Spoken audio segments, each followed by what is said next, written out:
Now, Storm Tracker 9 weather with meteorologist Cameron Landfield. Happy Wednesday, everybody. We've got more wet weather on the way. And of course, that's still powered by that same central low. Came through yesterday, officially qualified as a bomb cyclone. Now we've just got a storm system rotating way off over the water there. Came from the Gulf of Alaska, and it looks like it's heading back there, but it is going to move back towards the east pretty soon.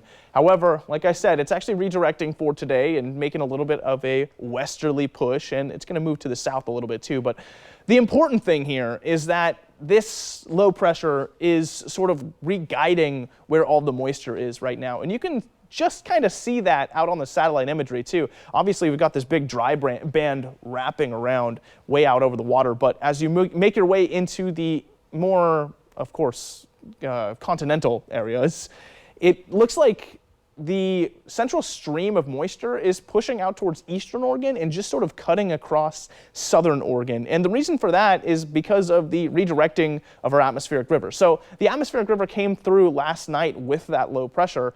It wrapped around from over here. This is actually the origin of where most of the moisture came from. But then it started to lick towards our area. Now you can see, though, 6 a.m., so just about 20 minutes ago, it is directed mostly towards Northern California. And that's why the lows up here, it's sort of pulling this moisture back around a little bit just over the more eastern side of our area.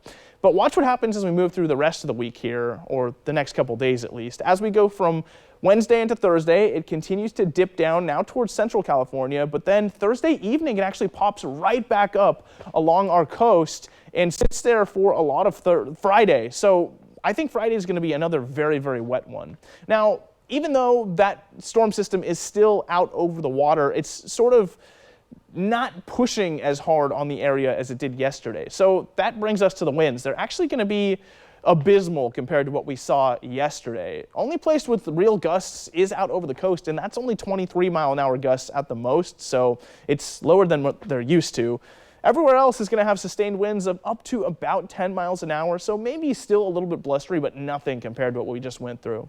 Now, the stormcast here is going to show you just what I was talking about. Everything that's consistent is focused out towards the east and over the mountains, which is why we have so much snowfall for today. But there still is consistent showers, too, that push in over and over again along the inland areas into the valley, and then that actually rocks back a little bit, those more consistent rains into the evening. So as we get into the 5 to 7 hour, expect some heavy rainfall over the whole I-5 corridor. It does shut off a little bit out over the coast for a couple hours, however.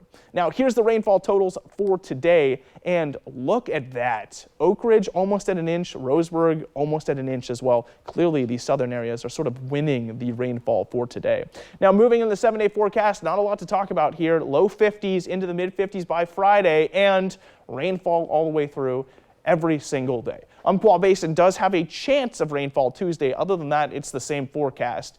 Cascade Passes should transform from snow into rainfall Thursday and Friday. Then the snow comes back Friday evening into Saturday with that return of the atmospheric river. Finally, Willamette Valley, it's the same deal there too.